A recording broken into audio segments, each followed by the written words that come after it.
Welcome to Women Igniting Change, the place to be for women leaders and decision makers who are passionate about changing the world and determined to act. I'm your host, Robin Jorgensen, former corporate executive, global speaker, and founder and CEO of Women Igniting Change. Let's dive in.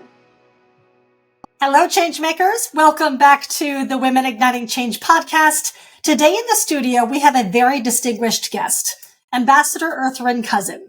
She has been named one of Time's 100 most influential people. She's on the Forbes 100 most powerful women list and has been designated as one of the 500 most powerful people on the planet by Foreign Policy magazine. She is the former U.S. ambassador to the UN agencies for food and agriculture in Rome. She's the former executive director of the UN World Food Program and is currently the founder and CEO of Food Systems for the Future. Ambassador, welcome to the show. It's terrific to be here today, Robin. Thank you so much for having me. Let's start with your personal journey a little bit. So your career has taken you from working in the legal field and public service to international humanitarian work. Can you share some pivotal moments or experiences that led you to become that global advocate for ending hunger and improving food security? Wow. How much time do we have? It's been, as you want. It's been a life. It's been a journey. And it started as a child.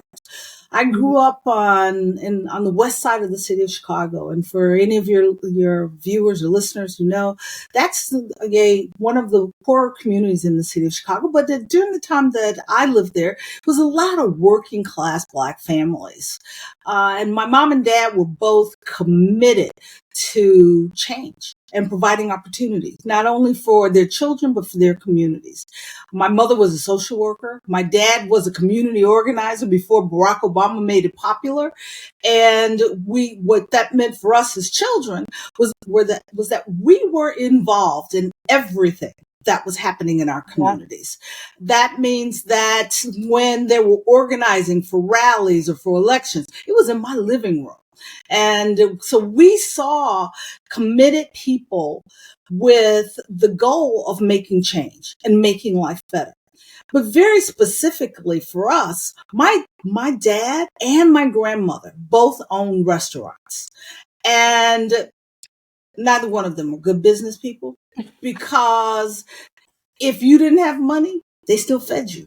Right. That's not a way to run a restaurant if you want to make $1. But they were as committed to ensuring that no one went hungry as they were to running a business. Yeah.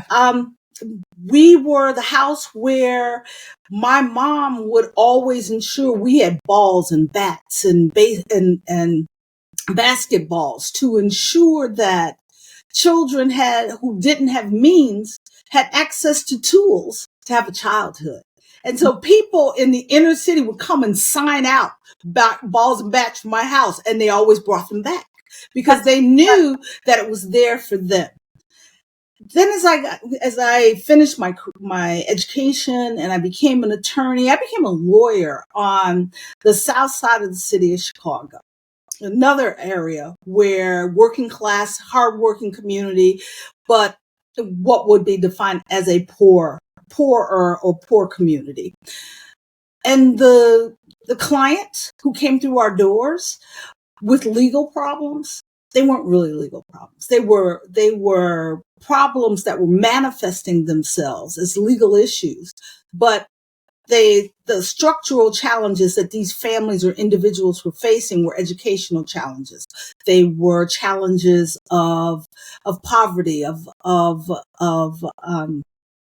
all kinds of housing issues, and that were, as I said, manifesting themselves as that moment as legal issues. And so all of those experiences in my life led me to acknowledge that whatever I was going to do in my career, it wasn't about just making a living, but making a difference. Yeah. And the opportunity to make a difference in food continued to raise its head throughout my entire career, whether it was working for Jewel Food Stores as the senior vice president for public affairs and building stores in communities that would otherwise have been food deserts, or it was serving as the executive director for the deputy executive director for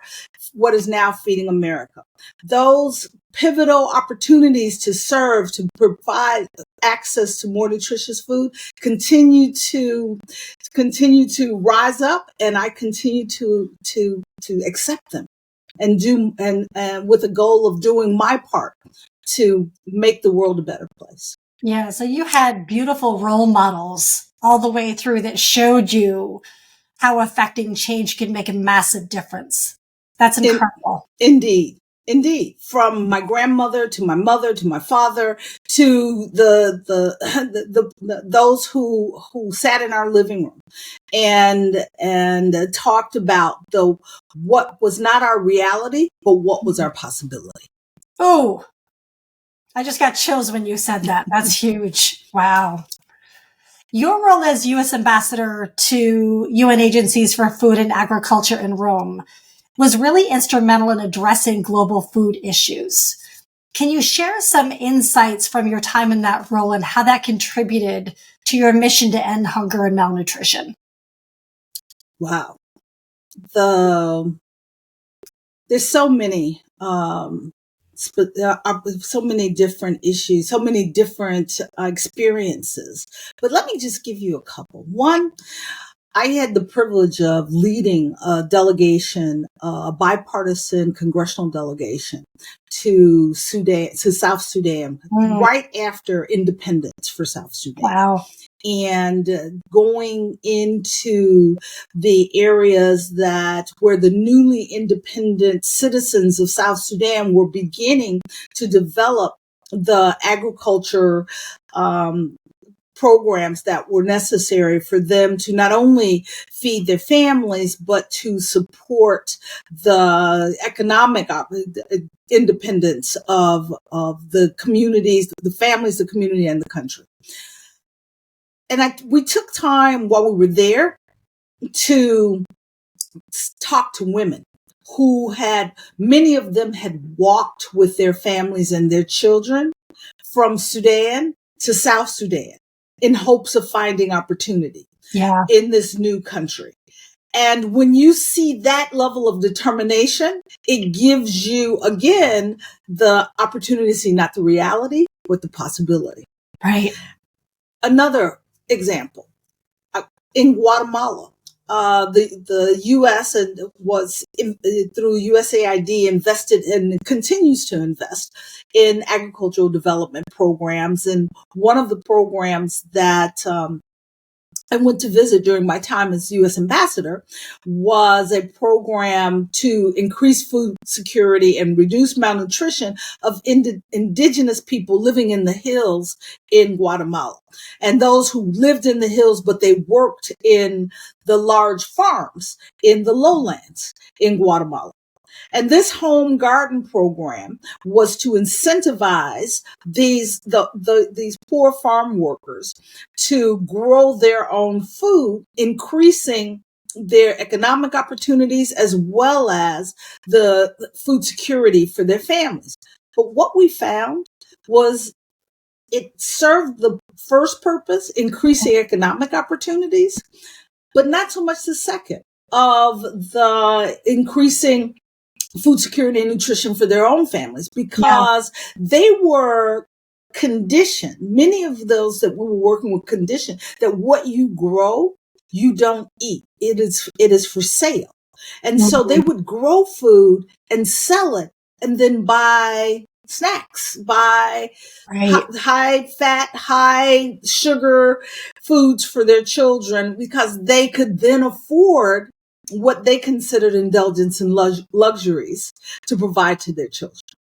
And so we need to recognize that as we work with, a lesson I learned there was, as we work with affected people, we must build awareness as well as providing the awareness of the need for consumption of more diverse, nutritious diets, as well as providing the access to the financial resources and the foods for changing those diets. And the last story I'll give you is I had the privilege when I first became U.S. ambassador of representing the U.S. at the Food and Agriculture or at FAO, the Food and Agriculture Organization, at the Rome Food Summit, where the global community unanimously adopted a declaration committing all the nations of the world to eradicate hunger in the earliest possible date.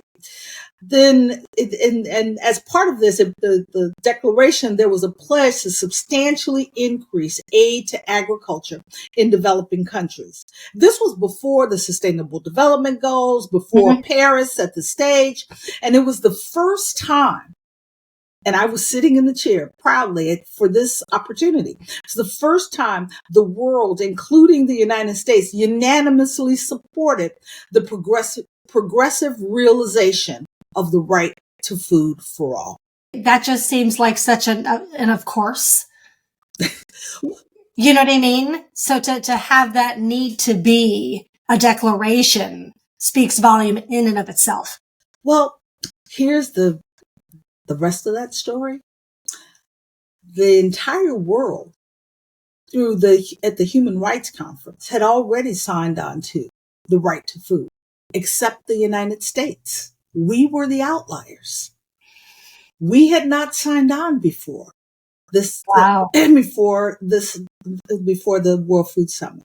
And it was because, and you can think about this from a U.S. standpoint, the concern about creating a new right that could result in additional litigation in the United States using a right to food to bring actions against the U.S. government for food insecurity in the United States. So the concern about creating more litigation in the U.S. was much of the reason why the U.S. had not signed on to the international convention that supported the right to food. But by creating the right language, the progressive realization of a right to food, which means that we are all working together to achieve a right to food, a right to food and the access to food for all, we suddenly were able to get the U.S. on board. And I was proud to have the ability to negotiate with my government and then to present to the world the U.S.'s acknowledgement and joining the entire global community in supporting the progressive realization of the right to food. That's incredible. What leadership qualities or principles have been instrumental in your journey, and how do you adapt them to navigate different contexts? Leadership principles. Leadership, I think about this often because I'm asked that question or similar questions, and I think we think too hard about what makes good leaders. First of all, character. If you are not a person that those around you respect because of your lack of honesty or your lack of integrity, it makes it challenging to suggest that you can lead. And I would also say communication, not just the ability to speak, but the ability to listen and to listen and to consider the differences of others. So that communication, that credibility, honesty, and integrity. And then I would say emotional intelligence. Huge. Because everybody is different. Right. And the willingness to understand and accept that everyone brings different perspectives, requiring listening and consideration. That's the only way you can lead. Right. So if you can do those things, that's the start of a really good leader. Yeah, I love that. You place a strong emphasis on scalability in addressing global malnutrition. So how does Food Systems for the Future identify and support initiatives that have the potential for that large-scale impact? Sure. And when we're working to identify what's scalable, we look at how to identify, select, and support businesses that and programs that have the ability to make nutritious food more affordable and available. That's the first criteria. That's our first lens that we always use. Then we look at financial viability, the Right. potential for the financial growth and scale. And we're interested in working in communities with founders where capital historically has been slow or to flow or has not flown, has not come into those communities, been invested in those communities with any success. Because money follows success.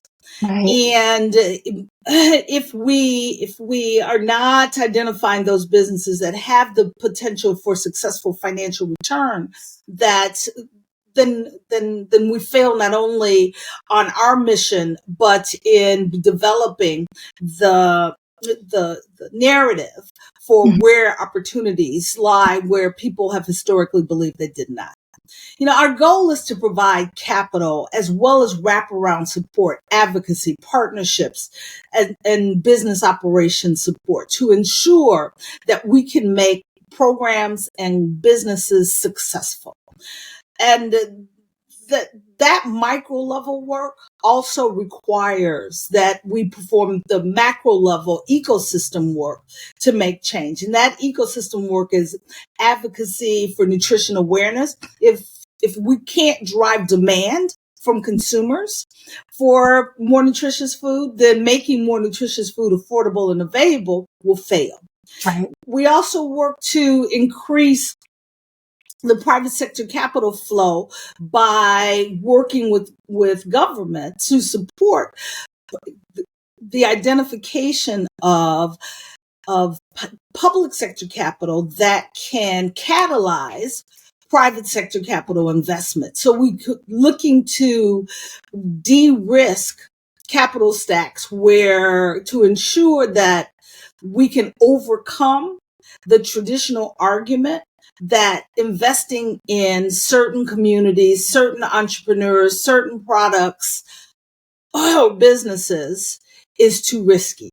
By eliminating that risk or minimizing that risk through either government capital or philanthropic capital, that will help us drive the finances that are necessary to make the change that is required to scale those businesses successfully.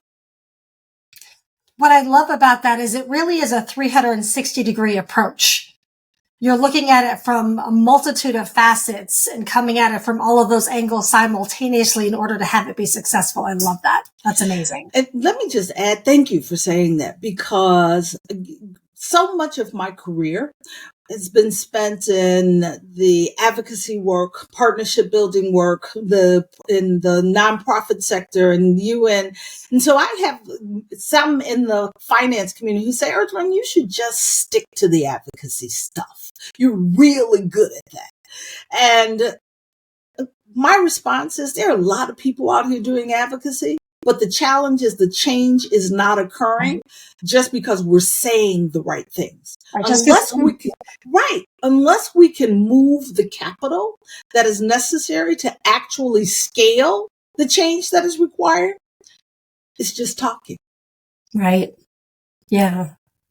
So globally, Food Systems for the Future, you're creating this incredible initiative. It's a nutrition impact measurement and management framework, which just sounds amazing. How does that work and what are the key objectives of it?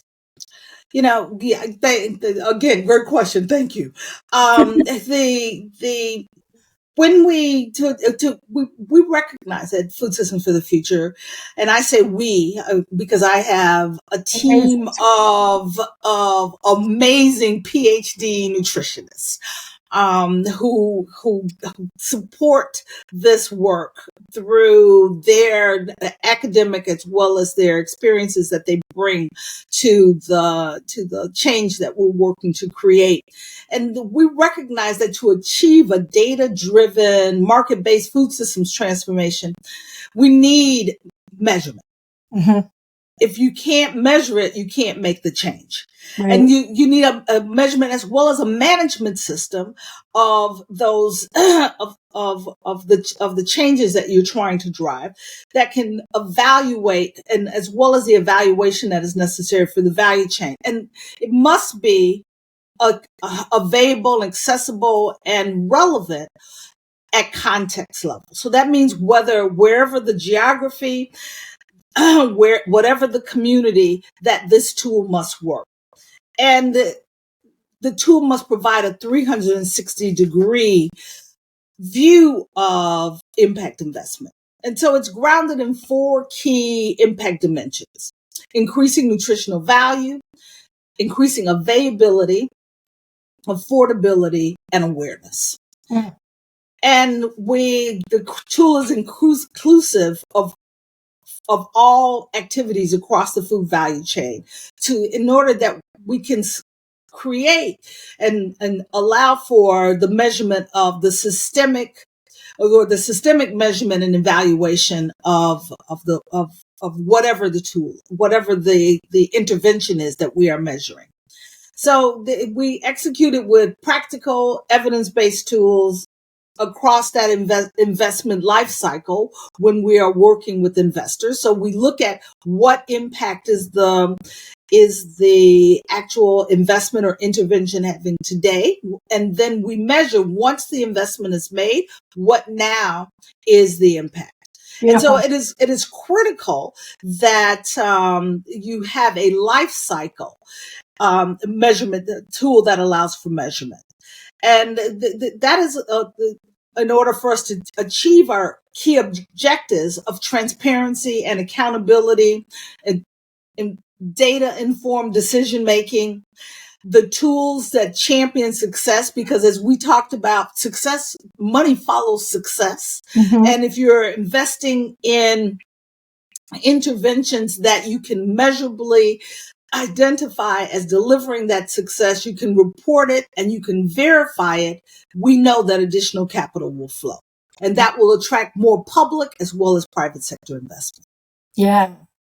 So you've mentioned that achieving a resilient, just, and sustainable food system, it requires global investments that are tailored to those local needs.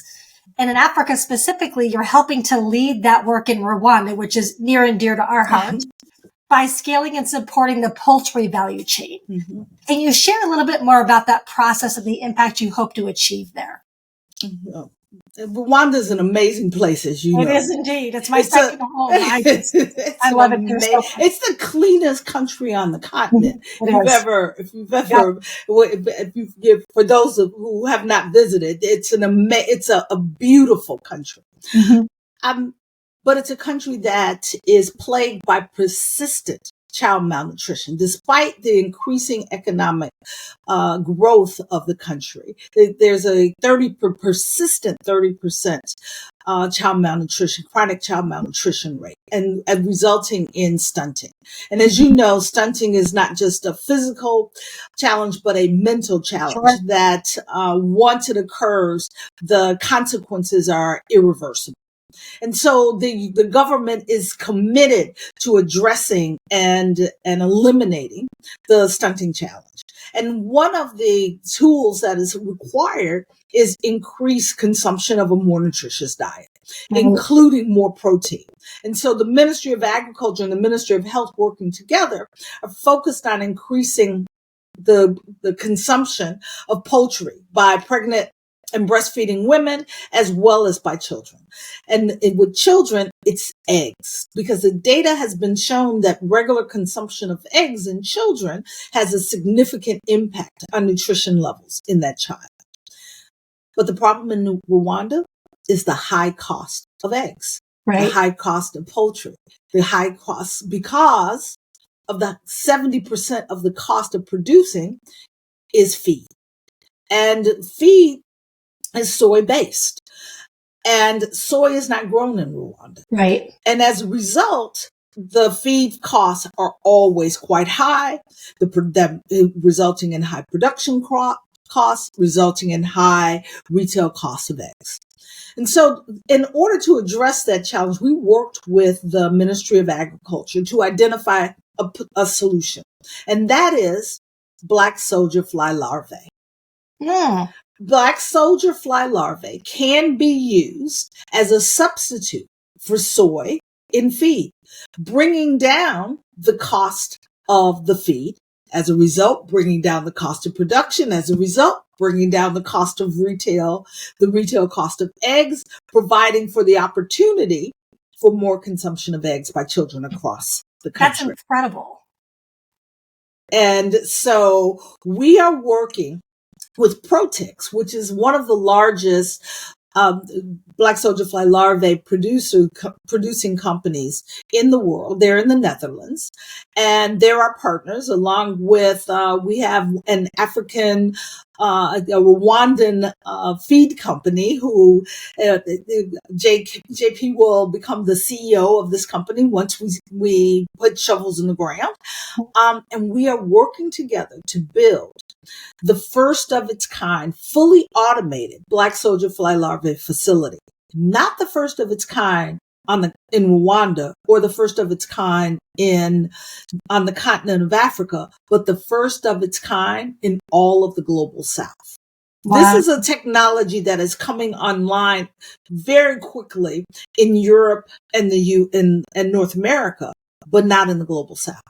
And so this will be the first of its kind in the global South. And let's just talk about how fun this project is. Not only will we drive the results that we've talked about with feed, but the waste product from the production of the feed is a frosh that can be used as a high value organic fertilizer. Mm-hmm. And at a time when fertilizers are becoming so expensive for smallholder farmers in sub-Saharan Africa, here is a high value, unavailable today, organic fertilizer that can be used to increase the growth of fruits and vegetables for farmers in Rwanda. That's incredible. And I have one more for you that makes this amazing. Love it. This brings us full circle because, as you know, food waste and loss is one of the most significant emitters mm-hmm. of greenhouse gases, organic food waste in particular. The feedstock for the flies is organic food waste. And so we're creating full circularity in the food system by using the food waste for the feedstock for the flies, using the fly larvae to then support the access to more nutritious eggs and support organic food waste, while again, organic fertilizer, while again, the production of more fruits and vegetables, the waste from that will become the feedstock for the flies. That's the type of sustainable food systems transformation that we need, that is good for environmental health, human health, and will increase the economic return to all of the actors across the food system. Yeah, that's beyond incredible. And that's the type of thinking that we need to have as we approach these sometimes almost insurmountable challenges. We need that fresh, innovative approach to decision making and coming up with new ideas and getting ourselves out of the business and status as usual mm-hmm. to address them. I love that. That's amazing. And I tell you what is even more amazing. Everyone says you can't bring automation onto the continent, that we need to build small programs. I say, let me just say that the innovation that we know is necessary to drive the food system transformation in the global north is the exact same type of innovation that we need to bring onto the continent to increase the opportunity and the prosperity for those on the African continent. And this will help us support, again, evidence to support the narrative to drive success that will drive additional capital. Yeah. Yeah. Well, you and I could talk about Rwanda all day. Let's switch over to the US for a minute. So you're embarking on a mission here in the States to ensure that communities have the access that they need to fresh, affordable food. Mm-hmm. So let's talk a little bit about what's currently not working and your approach to addressing that. What's not working? And we spend so much time talking about over there. Let's talk about right here at home, as you said. And estimated 1 in 8 people in the United States, or over 41 million Americans, lack consistent and reliable access or the financial resources to purchase culturally appropriate, nutritious, and affordable food. Wow. That's a huge issue. 1 in 4 people in a food line in the United States is a child. And let's talk about the effect that that's having on us as a population here in the United States, where in 2022, we spent $412 billion, including $306 billion in direct medical costs on diabetes in the United States, which is a diet-related disease, directly related to the lack of access, the lack of demand, the lack of affordability of affordable, nutritious food right here in the United States. So the ripple effect of not having that nutritious food is exacerbated in a multitude of areas. Right. Because many low-income communities, and we're not just talking about urban communities. Right. So often when we talk about those who lack access to affordable, nutritious food, people point to urban communities. Yes, there is a problem in urban communities. There is also a problem in rural America, because we are seeing main streets close in rural America, across all of rural America. Right. And those who lack access, those same populations, those with limited incomes, lack of access to transportation, the infirm, the elderly, are affected whether they live in rural Iowa or in the urban center of Chicago, because of lack of access to food. We often call those food deserts. Right. But they're really grocery deserts. Because there's all kinds of food in these communities. But type of food. It's what type of food? It's not fresh food. It's often not nutritious food, and it's high density fat, as well as fast food restaurants. And so what we're looking to do is the challenge is the lack of access to affordable retail food. Through retail institutions, providing access to affordable, nutritious food. Yeah. Wow. Thank you for that reframe. That's huge. Yeah. What have you learned in your career about the importance of collaboration and partnership in achieving lasting solutions to this issue? There's no one organization, no one person who can do it alone. Yeah. Without partnerships, it's not going to the ambitious goals that we've talked about here today of ensuring that food is health means something for everyone everywhere won't happen. We won't make the difference that is necessary. And too often when policymakers or advocates do not partner with communities, we lose the advantage of the knowledge that's already possessed by that community. Right. Oftentimes, what the community needs is not for us to come in with new answers, but to come in to provide the support that is necessary for the positive action that is already occurring in those communities. And so partnership and communication is critical to making structural change. If all we want to do is invest in a new program, then you can do that without partnership. But if you're looking to make structural change, you won't achieve the goals and the full benefit of the investment without partnership. Yeah. So you were at COP28 And you mentioned that in your recap that it was a watershed moment for putting food systems on the climate agenda. Can you share what some of those key takeaways were? Well, the world is finally realized that if you don't address the challenges of food systems transformation for a sustainable transformation of the food system, that you're not going to achieve our ambitious climate goals that the entire global community embraced at the Paris, as part of the Paris Accord. 30% of all the greenhouse gases emitted are on an annual basis are emitted by the food systems. From what happens on the farm, to how we transport, to how we warehouse, to how we sell, to how we consume and dispose of food.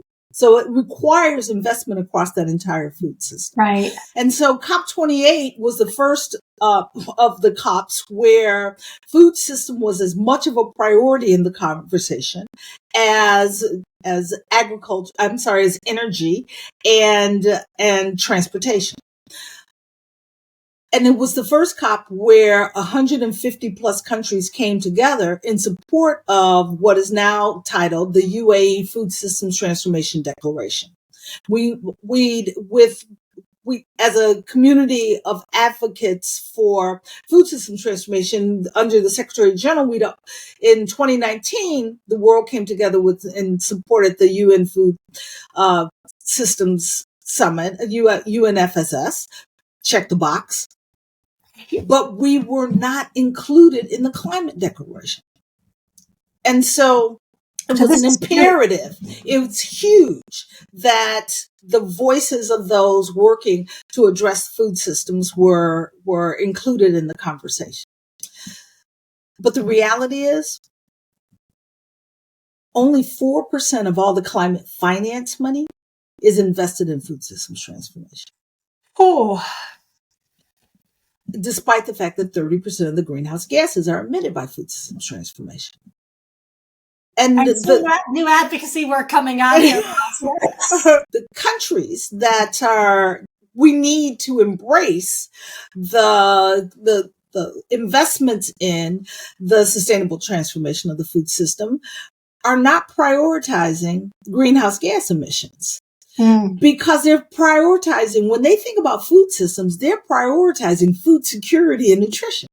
So unlike energy or transportation, our issues of addressing food systems and nutrition are inextricably bound to greenhouse gas emissions. Right. Which for the climate envoys across the globe, that's not language they're accustomed to. Or negotiations that they're accustomed to participating in. Yeah. And so what we learned at COP28 was we need to move food system onto the agenda. Check the box, it's there. But now we need to ensure that we are performing that advocacy work that you talked about between the COPs with climate envoys, as well as with agriculture ministers, to ensure that when they get to COP29 and COP30, that they have talking points that include the support for investments in food systems transformation, as well as for the reduction of energy and carbon-based emissions. Yeah. So now you're at seat at the table in that specific issue. Now the work begins on that. Exactly. Yeah. Exactly. So as a leader in advocating for food security, you've had the opportunity to influence policymakers, various organizations. What are some policy changes or initiatives that you believe are crucial for addressing global food insecurity in the coming years, outside of what we just discussed? Sure. There's about $700 billion annually that is invested in agriculture subsidies. Whew. Most of it is invested in agriculture production systems that are emitting those greenhouse gases that you and I have been talking about. And so we need to differently prioritize support for the sustainable food systems transformation.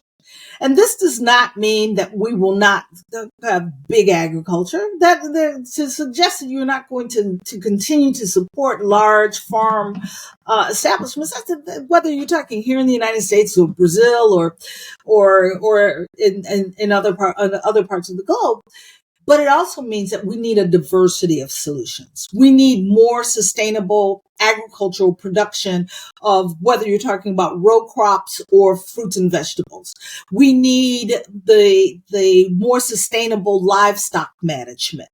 And so we need the subsidies that are necessary to support that sustainable livestock management. We need to bring on alternative proteins. And some call them supplementary proteins that are as well as that sustainable livestock management. Mm-hmm. And we need different investments in fisheries in manners that will reduce the impact that fisheries are having on biodiversity. So all of those investments from the public sector that are required, that are subsidized today, we need to continue to do, but we need to do it better. Yeah. So, and we also, if we bring it, let me give you an example. Let's bring it here to the United States. About 85% of everything that we subsidize here, the subsidies in the United States, enter to about 15% of the farms, the large farmers. The fruits and vegetables and legumes are still considered specialty crops. And as such, they're the types of subsidies that are available to large commodity crop farmers are not available to them. Yeah. Many of the 85% of those farmers that don't receive those subsidies today, their primary income is not from their farm. It is from a second job that they have besides farming. As a result, we're pushing farmers off the land because they can't afford to farm. So we need to change our policy so we can change the economics of farming to ensure that we can keep farmers farming. You know, right now there are less than 50,000 Black farmers in the United States. Wow. And that's down from more than 1 million Black farmers at the turn of the century, at the turn of the 19th century, or the 20th century. Yeah. And we're seeing a reduction every single year. So we need to support local and regional processing, investing in rural communities to provide opportunities to remain in those rural communities. And the last thing I would say is that we need policies that support consumers, whether it's programs like the SNAP program in the United States or the WIC program that ensure that nutritious food is affordable for every American, to ensure the financial ability of everyone to purchase food. But we also need to across the economic spectrum, support policies that increase awareness of the importance of consuming a more balanced and nutritious diet. Yeah, that education component is lacking. But and we should not demonize any food. We should not have policies that demonize any food. I'm all about the indulgent food. You know, there is a place for an Oreo cookie, and so, but it's not at the center of the plate. Right. And so providing the opportunity for consumers to make the decisions that are necessary through the policies that support better consumer awareness becomes quite critical. Yeah. So as I mentioned at the top of the episode, you have been recognized as one of Forbes' 100 most powerful women, among numerous other prestigious accolades. What message or advice do you have for individuals, especially women, who aspire to make a meaningful impact on global issues? Begin in your neighborhood, in your city, in your state. And because we are part of the global community, right, wherever you are on the globe. You are, yeah. And so don't think about, when you think about the global change, something over there, think right here first. And then you need to vote for politicians who recognize the importance of adequate access to sustainably nutritious food for all, whether at home or abroad. Because too often when we see when we see nationalist policies that don't support access to nutritious food, is because people say voters don't care. They say people don't care about what's happening outside of their communities, outside of their nation.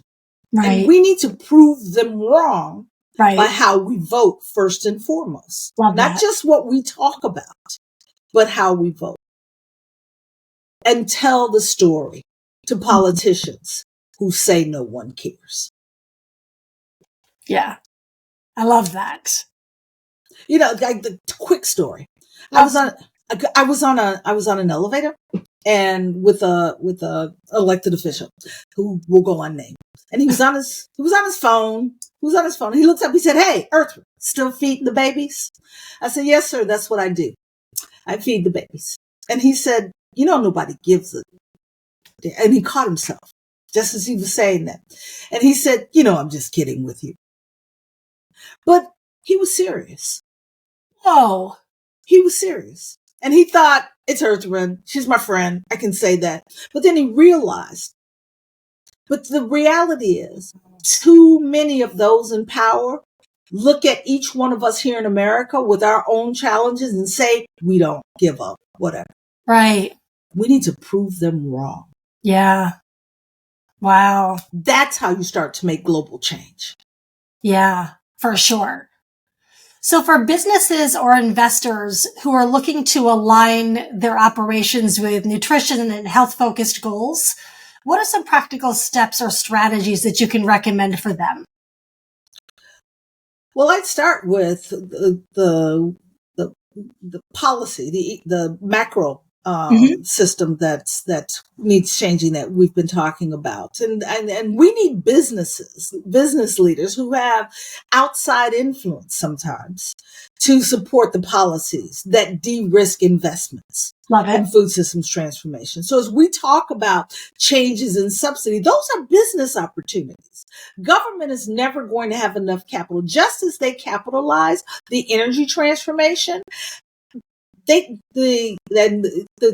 real capital that made the difference came in from the private sector, but it did not come into it did not flow into energy until government catalyzed those investments by de-risking investments in renewable energy. Yeah.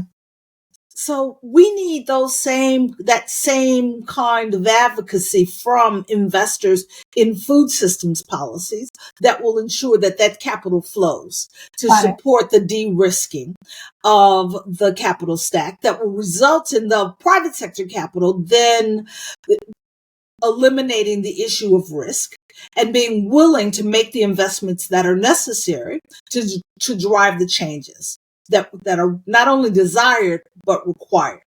We also need to understand the issues around food is medicine, is driving more capital, more investment into the food system. But let's remember, food is health. And so we need businesses and investors driving capital, not just at the onset of diet-related disease into making food more available and affordable, but as a part of prevention.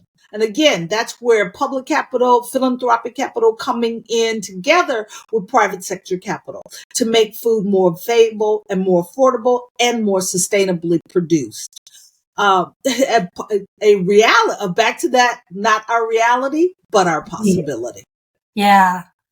So, a lot of people, you talked about starting locally, right, in your own communities. Mm-hmm. A lot of people have a passion around helping with food insecurity, but they don't even know where to start. Mm-hmm. So what are some tips that you can give people in their own communities as to how to get involved locally? Well, I'd say that if you want to get involved in food security in your local community, start with your local food banks, your local food pantries. They need your help.